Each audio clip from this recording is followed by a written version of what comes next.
Salam sejahtera saudara-saudara sekalian yang kami kasih dalam Tuhan Yesus Kristus. Kita jumpa kembali dalam acara pemahaman Alkitab Jemaat atau PA Jemaat di Taman Cibudut Bandung, yaitu setiap hari Rabu malam pukul 19. Tema PA kita Rabu ini, tanggal 17 November 2021 adalah tanggung jawab hidup beriman. Baiklah, kita mulai dengan menyanyi NKB 130 bait yang pertama, hidup yang jujur.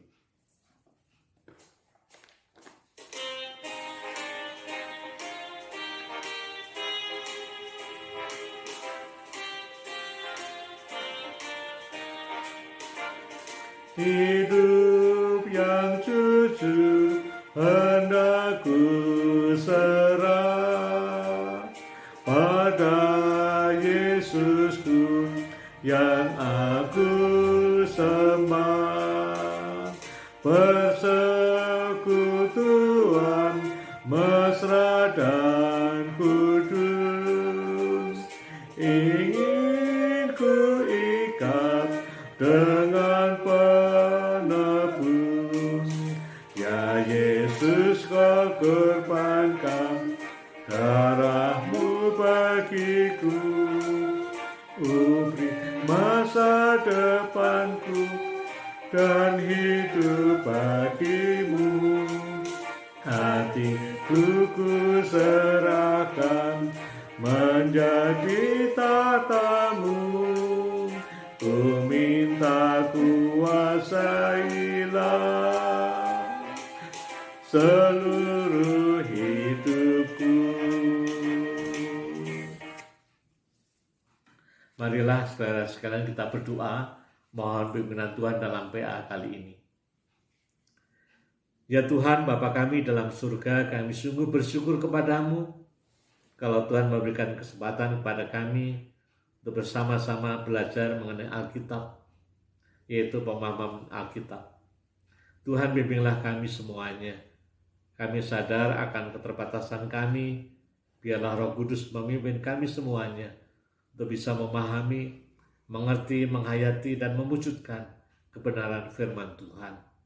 Ya Tuhan, pimpin kami semuanya. Dalam nama Tuhan Yesus kami telah berdoa. Amin. Saudara sekalian, PA kita hari ini berdasarkan surat Ibrani pasal 10 ayat 11 sampai dengan 25. Tetapi membacanya nanti saja, saudara siapkan Alkitab saudara masing-masing. Saudara sekalian, siapa sih penulis surat Ibrani? Atau lengkapnya surat kepada orang Ibrani. Para ahli tidak bisa memastikan siapa sebenarnya penulis surat Ibrani. Penulis surat Ibrani bukanlah Rasul Paulus, sebab gaya bahasa penulisan surat Ibrani sangat berbeda sekali dengan gaya bahasa penulisan Rasul Paulus pada umumnya.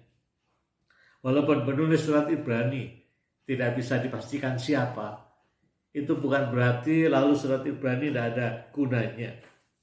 Tetap mempunyai makna yang mendalam sekali, karena isinya sangat berkualitas membangun iman Kristen. Surat Ibrani sangat bermakna bagi orang Kristen pada masa itu, juga pada masa sekarang tentunya. Saudara sekalian, surat Ibrani ditulis sekitar pertengahan sampai akhir abad pertama. Surat Ibrani ini ditujukan kepada sekelompok orang Kristen yang dalam hidupnya mengalami banyak tekanan. Sampai-sampai ada yang hampir murtad, mengingkari imannya. Lalu penulis surat Ibrani mendorong mereka supaya mereka tetap bertahan percaya kepada Tuhan Yesus. Untuk meyakinkan kepercayaan itu, maka penulis surat Ibrani menunjukkan bahwa Tuhan Yesus Kristus adalah penyataan Allah yang sempurna untuk menyelamatkan dunia ini.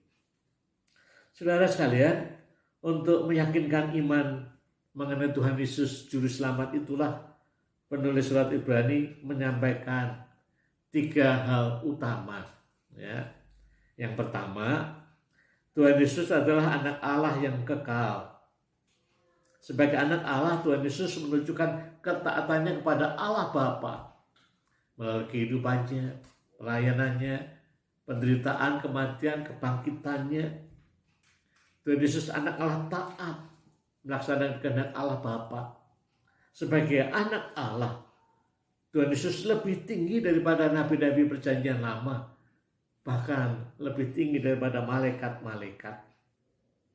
Lalu yang kedua, saudara sekalian, Allah telah menyatakan Yesus sebagai imam besar yang lebih tinggi daripada imam-imam dalam perjanjian lama. Sebagai imam besar, Tuhan Yesus mengorbankan dirinya sendiri. Tidak seperti imam-imam dalam perjanjian lama yang mengorbankan binatang dalam ibadah-ibadah korban itu. Lalu yang ketiga, dengan perantaraan Tuhan Yesus, orang yang percaya kepadanya beroleh penebusan dari kuasa dosa, pengampunan dosa, keselamatan. Melalui Tuhan Yesus Kristus, manusia memperoleh keselamatan yang sejati. Bukan keselamatan yang sementara, tapi keselamatan yang sejati dan seterusnya. Tidak melalui upacara-upacara korban binatang seperti PL dalam perjanjian lama, tapi melalui kehidupan dan pengorbanan Tuhan Yesus Kristus sendiri. Itulah saudara sekalian gambaran umum surat Ibrani. Sekarang kita akan fokus pada bahan PA kita kali ini, yaitu dari Ibrani pasal 10 ayat 11 sampai dengan ayat 25. Mari kita baca dan kita simak melalui Alkitab kita masing-masing. Ibrani 10 ayat 11 sampai dengan ayat 25. Saya akan membacakannya demikian. Selanjutnya, setiap imam melakukan tiap-tiap hari pelayanannya dan berulang-ulang mempersembahkan korban yang sama sekali tidak dapat menghapuskan dosa. Tetapi ia, setelah mempersembahkan hanya satu korban saja karena dosa, ia duduk untuk selama-lamanya di sebelah kanan Allah. Dan sekarang ia hanya menantikan saatnya di mana musuh-musuhnya akan dijadikan tumpuan kakinya. Sebab oleh satu korban saja, ia telah menyempurnakan untuk selama-lamanya mereka yang ia kuduskan. Dan tentang hal itu, Roh Kudus juga memberi kesaksian kepada kita. Sebab setelah ia berfirman, inilah perjanjian yang akan kuadakan dengan mereka sesudah waktu itu. Ia berfirman pula, aku akan menaruh hukumku di dalam hati mereka dan menuliskannya dalam akal budi mereka, dan aku tidak lagi mengingat dosa-dosa dan kesalahan mereka. Jadi apabila untuk semuanya itu ada pengampunan, tidak perlu lagi dipersembahkan korban karena dosa. Jadi saudara-saudara, oleh darah Yesus kita sekarang penuh keberanian dapat masuk ke dalam tempat kudus. Karena ia telah membuka jalan yang baru dan yang hidup bagi kita melalui tabir, yaitu dirinya sendiri. Dan kita mempunyai seorang imam besar sebagai kepala rumah Allah. Karena itu marilah kita menghadap Allah dengan hati yang tulus, ikhlas dan keyakinan iman yang teguh. Oleh karena hati kita telah dibersihkan dari hati nurani yang jahat, dan tubuh kita telah dibasuh dengan air yang murni. Marilah kita teguh berpegang pada pengakuan tentang pengharapan kita, sebab ia yang menjanjikannya setia.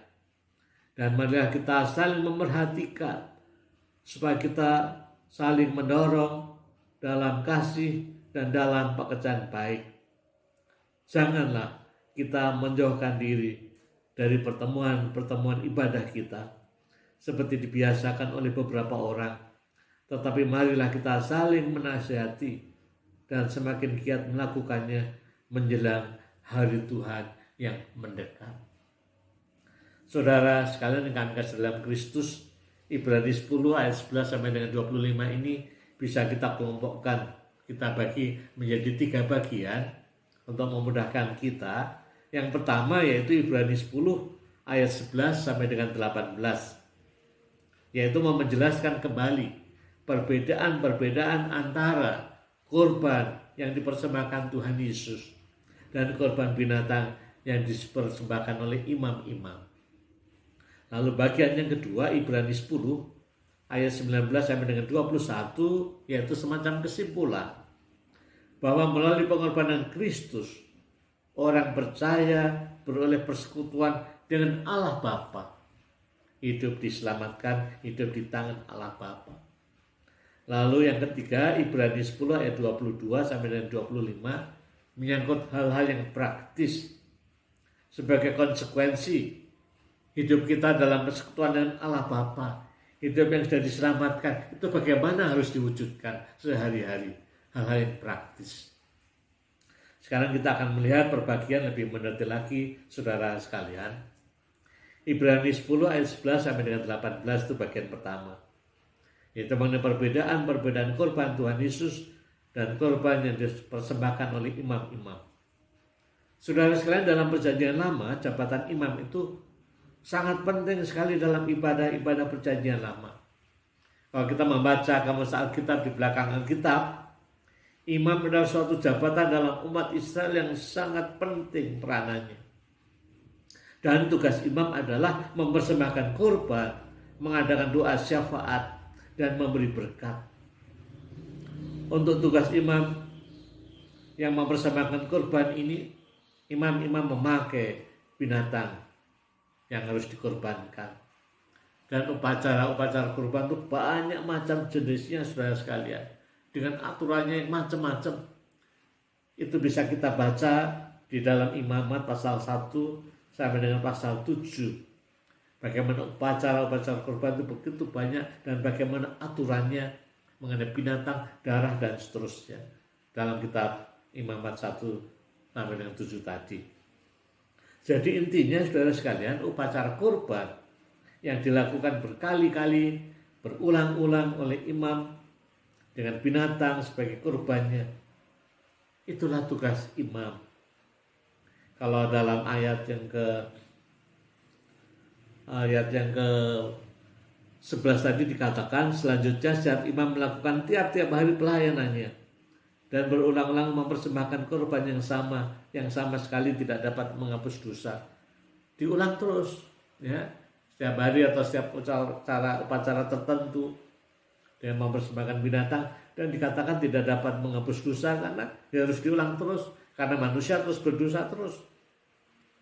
Itulah persembahan atau upacara korban, maka persembahan binatang yang dilakukan oleh para imam. Sedangkan korban yang dilakukan Tuhan Yesus adalah sekali saja, satu kali saja untuk selama-lamanya, untuk menghapus dosa semua manusia. Mengapa bisa sekali dan seterusnya dan selamanya? Karena korban yang dipersembahkan Tuhan Yesus bukan dengan binatang, tapi dengan dirinya sendiri, yaitu kematiannya di atas kayu salib, lalu kebangkitannya, lalu naik ke surga, lalu kembali ke surga, duduk sebelah kanan Allah Bapa. Itulah dalam ayat 12 dikatakan. Tetapi ia setelah mempersembahkan hanya satu korban saja karena dosa, ia duduk selama-lamanya di sebelah kanan Allah Bapa. Saudara sekalian, itulah Tuhan Yesus sebagai imam mempersembahkan dirinya sendiri, mati di kayu salib sekali untuk penebusan bagi semua orang. Berbeda dengan imam yang berkali-kali berulang mempersembahkan binatang. Lalu ada perbedaan yang lain, saudara sekalian. Setelah Tuhan Yesus berkorban, mati, bangkit, dan kembali ke surga, Tuhan Yesus tentu sebagai raja yang menang, yang memerintah dan mengatur dunia ini. Dikatakan dulu sebelah kanan Allah Bapa itu suatu kiasan bahwa Tuhan Yesus kembali memperoleh kuasa untuk memperoleh dunia ini, untuk memerintah dunia ini. Hal ini berbeda dengan imam-imam dalam perjanjian lama yang mempersembahkan korban binatang berulang-ulang. Dia sebagai pelayan saja, pelayan yang mempersembahkan korban. Itulah saudara sekalian perbedaan antara persembahan yang dilakukan Tuhan Yesus yaitu dirinya sendiri dan korban imam-imam melalui binatang yang berulang-ulang terus dilakukan. Lalu bagian yang kedua, Ibrani 10 ayat 19 sampai dengan ayat 21, yaitu suatu kesimpulan yang berkaitan dengan pengorbanan Tuhan Yesus, konsekuensinya ya bagi orang percaya, yaitu ayat 19 sampai dengan 21, di mana ayat 19 dimulai dengan kata jadi, ya. Ini artinya kan kesimpulan. Jadi, saudara-saudara, oleh darah Yesus kita sekarang penuh keberanian dapat masuk ke dalam tempat kudus. Karena Tuhan Yesus sudah berkorban melalui kematian dan kebangkitannya menebus kita dari kuasa dosa, maka di hadapan Allah kita menjadi orang yang benar. Kita sudah diampuni dosanya. Kita menjadi benar di hadapan Allah karena pengorbanan Kristus. Karena kita sudah benar, itulah maka kita layak berjumpa dan bersekutu dengan Allah Bapa. Penulis surat Ibrani memberikan kiasan dengan bait Allah. Ya, secara garis besar bait Allah itu perjanjian lama ya, kan terdiri dari 3 bagian, yaitu bagian depan atau serambi, lalu ruang kudus dan ruang maha kudus. Antara ruang kudus dan ruang maha kudus ini dibatasi oleh tirai ya, atau pembatas atau korden pembatas. Dan dalam ruang maha kudus itulah tersimpan tabut perjanjian, dan itu dianggap sakral dan suci sekali. Tidak boleh semua orang masuk, hanya imam besar pada upacara-upacara tertentu. Sebab di ruang maha kudus inilah diyakini Allah hadir, maka sangat kudus. Tetapi melalui pengorbanan Kristus, yaitu kematian dan kebangkitannya, tirai atau pembatas ke Allah Bapa itu telah dikoyakkan. Sehingga melalui Tuhan Yesus Kristus, semua orang boleh berjumpa dan bersekutu dengan Allah Bapa yang Maha Kudus itu. Ayat 19 mengatakan, saudara-saudara, oleh darah Yesus kita sekarang penuh keberanian masuk ke dalam tempat kudus. Tempat kudus ini maksudnya tempat Maha Kudus, di mana di sanalah ya diyakini Allah hadir. Jadi melalui pengorbanan Kristuslah kita sekarang tidak ada jarak dengan Allah Bapa. Kita diterima Allah Bapa, berjumpa, kita hidup dalam persekutuan dengan Allah Bapa. Saudara-saudara sekalian, inilah kesimpulan dari bagian yang kedua tadi, ya. Orang yang percaya kepada Kristus melalui pengorbanan Kristus sekarang layak berjumpa dan bersekutu dengan Allah Bapa, mengalami hidup baru, hidup di dalam persekutuan dengan Allah Bapa. Saya seringkali mengatakan hidup di dalam tangan Allah Bapa. Lalu apa konsekuensinya? Ini sekarang bagian yang ketiga, hal yang praktis. Kalau hidup kita sudah ada di dalam tangan Allah Bapa, hidup dalam persekutuan dengan Allah Bapa, hidup baru, itu bagaimana konkretnya? Apa yang harus kita wujudkan? Bagian yang ketiga ayat 22 sampai dengan 25 menyatakan ada 3 hal utama yang harus kita lakukan, kita wujudkan sebagai orang yang percaya yang sudah diselamatkan Tuhan, hidup di dalam Allah Bapa. Yang pertama yaitu kita marilah hidup selalu tertuju, terarah kepada Allah Bapa. Hidup berorientasi kepada Allah Bapa, bukan kepada dunia atau manusia ini, tapi kepada Allah Bapa. Ayat 22 mengatakan, karena itu marilah kita menghadap Allah dengan hati yang tulus, ikhlas, dan keyakinan iman yang teguh. Oleh karena hati kita telah dibersihkan dari hati nurani yang jahat, dan tubuh kita telah dibasuh dengan air yang murni. Ya, kita sudah dibasuh oleh darah Kristus, seperti kita ini sudah bersih. Sekarang marilah kita hidup di dalam kebersihan itu, yaitu hidup dalam Allah Bapa. Hidup terus tertuju, berorientasi, dekat, menjalin relasi dengan Allah Bapa, tidak menjauhkan diri dari Allah Bapa. Seperti firman dalam hukum keempat, ingat dan kuduskanlah hari Sabat, Maksudnya ingat dan kuduskan Allah. Jangan lupakan Allah. Terus jalin relasi yang dekat dengan Tuhan. Bukan cara formal mesti berdoa mata ditutup, tapi yang terus tertuju ya kepada Allah Bapa. Ya memang ada waktu khusus kita mesti berdoa secara khusus, tapi hari-hari atau waktu-waktu selanjutnya kita tetap dalam relasi dengan Allah Bapa. Bangun tidur misalnya, kita bersyukur, kita ingat Tuhan yang sudah memimpin kita, memberikan kesempatan kita hidup untuk berkarya lagi, bersyukur, kita ingat. Lalu dalam keseharian kita bekerja, melakukan aktivitas kita juga ingat Tuhan, kita minta hikmat Tuhan di dalam setiap aktivitas kita, dalam pekerjaan kita, dan relasi dengan yang lain, sehingga hidup kita tertuju, terarah pada Allah.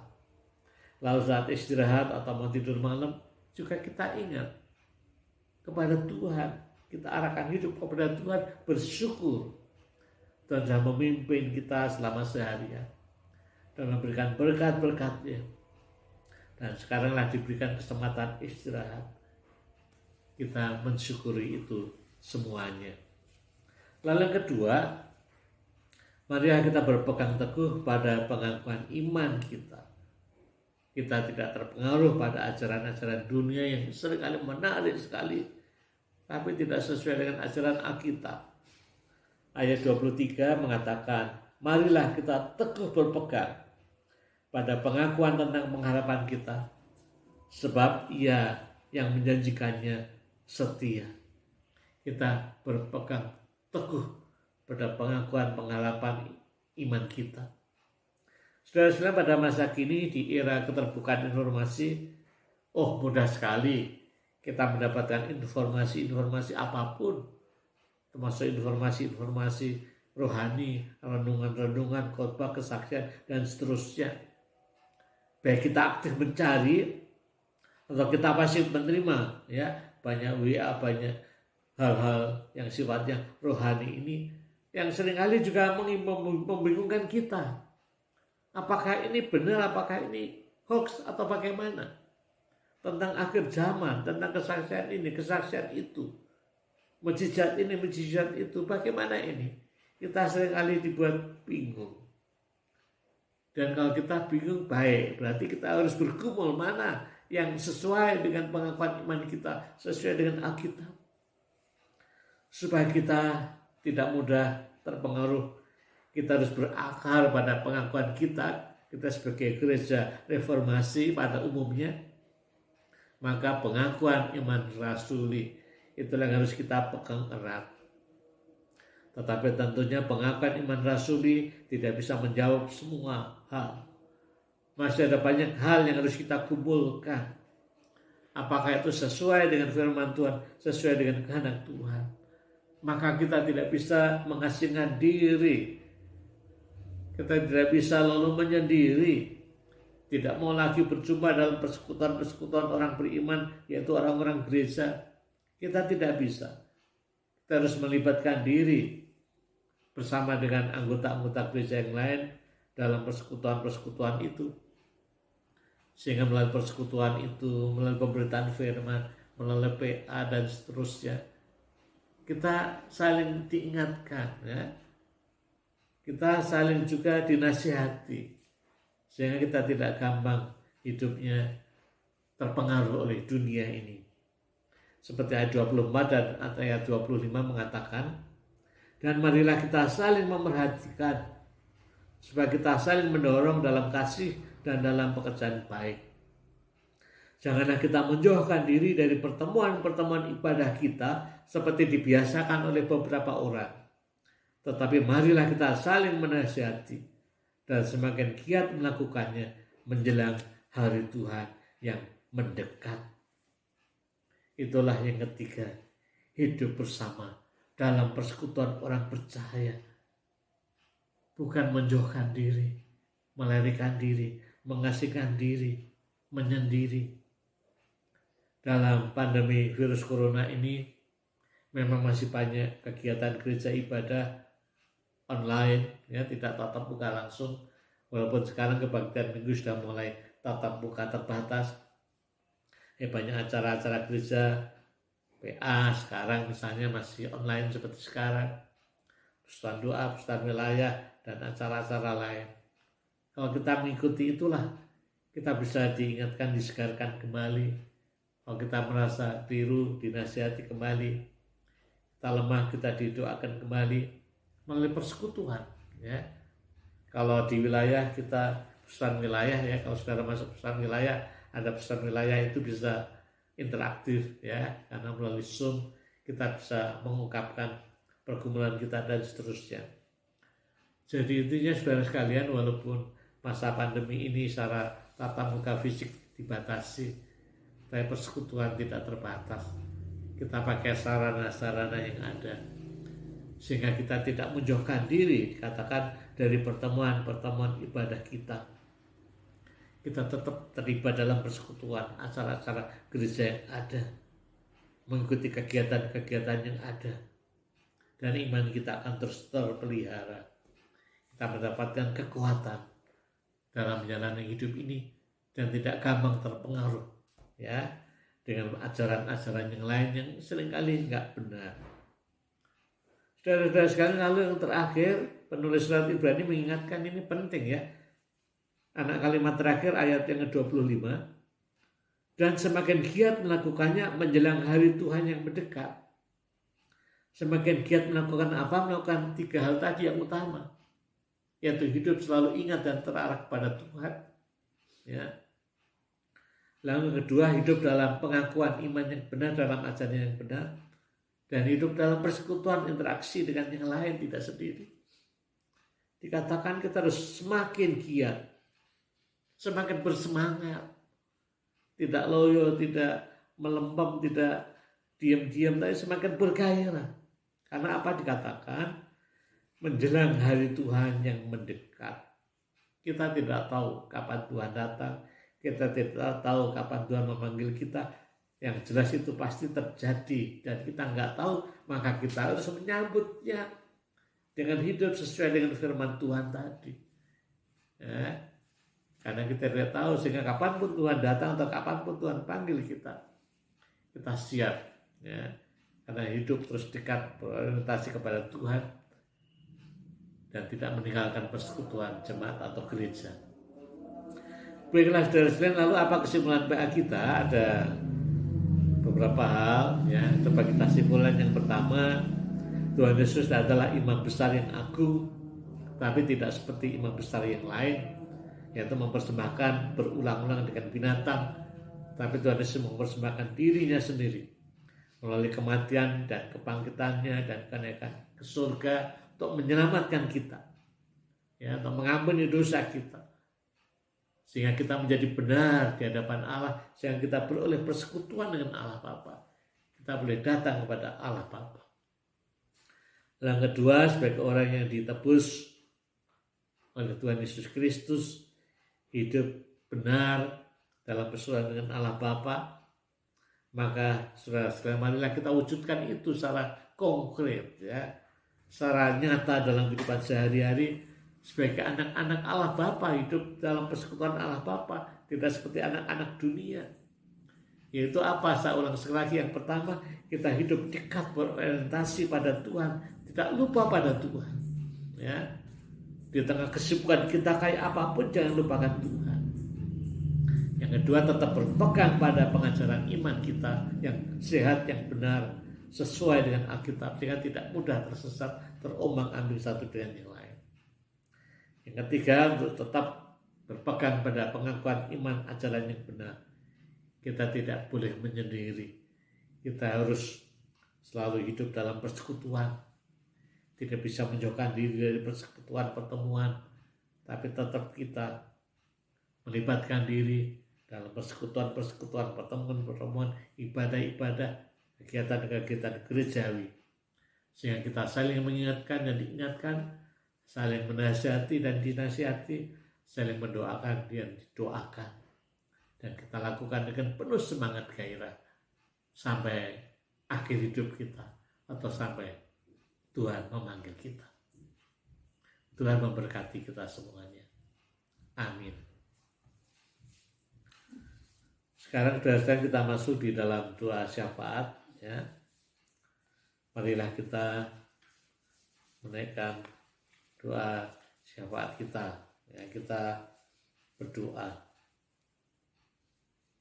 Ya Tuhan, Bapa kami dalam surga, kami bersyukur kepadamu kalau Tuhan Yesus Kristus sudah datang ke dalam dunia, mempersembahkan kehidupannya melalui kematian, kebangkitannya, dan kenaikannya ke surga, dan menyelamatkan kami yang berdosa ini, sehingga hidup kita benar dan layak di hadapan Allah Bapa, sehingga kami boleh bersekutu dengan Allah Bapa, hidup baru, hidup dalam tangan Tuhan. Kiranya ini semua boleh kami syukuri. Kami merasa bersyukur dan berbahagia karena kasih Tuhan sekarang hidup saya ada di tangan Tuhan.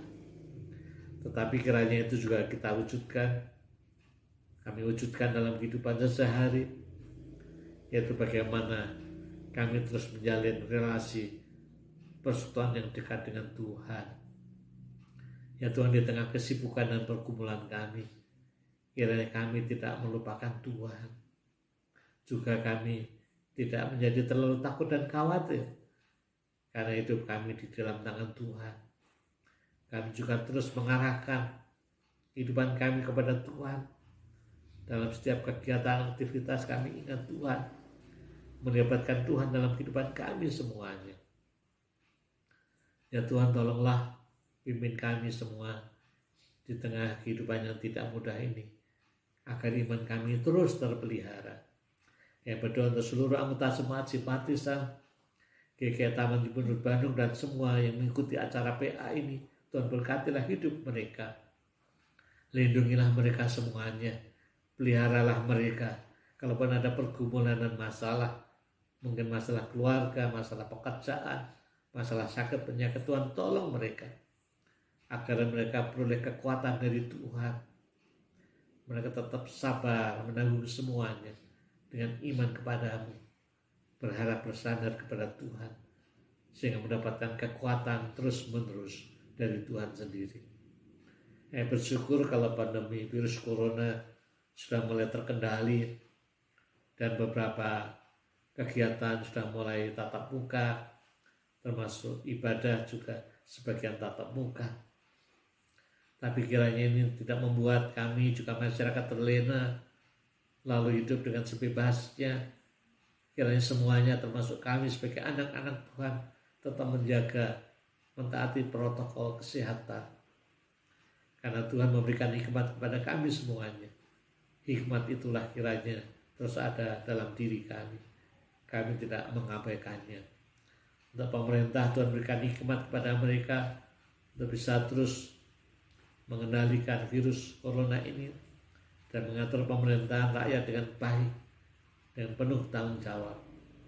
Terima kasih Tuhan, saat ini kami juga berdoa bagi saudara-saudara kami yang mengalami musibah atau bencana alam, khususnya di musim penghujan ini.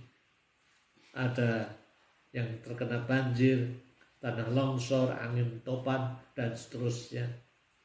Tuhan juga topang mereka, berikan kekuatan kepada mereka, tapi sekaligus juga mengingatkan kami semuanya untuk terus bisa memelihara alam ini dengan baik dan bertanggung jawab. Ya Tuhan, terima kasih. Inilah doa kami semuanya yang kami panjatkan dalam nama Tuhan kami, Yesus Kristus, Juru Selamat kami. Amin. Saudara sekalian, sampai sekian PA kita minggu ini. Kiranya kita terus setia kepada Tuhan sampai dengan akhir hidup kita. Kita akhiri dengan menyanyi dari NKB 130 bait yang kedua, hidup yang jujur.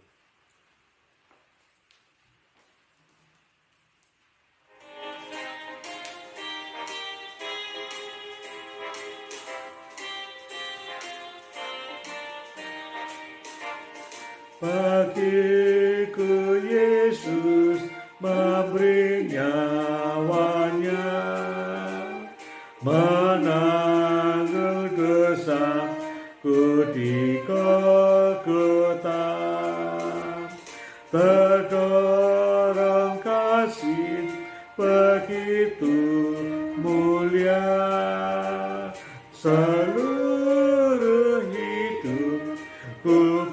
padanya. Ya Yesus, kau korbankan darahmu bagiku, ku beri masa depanku dan hidup bagimu. Hatiku ku serahkan menjadi tahtamu, ku minta kuasailah seluruh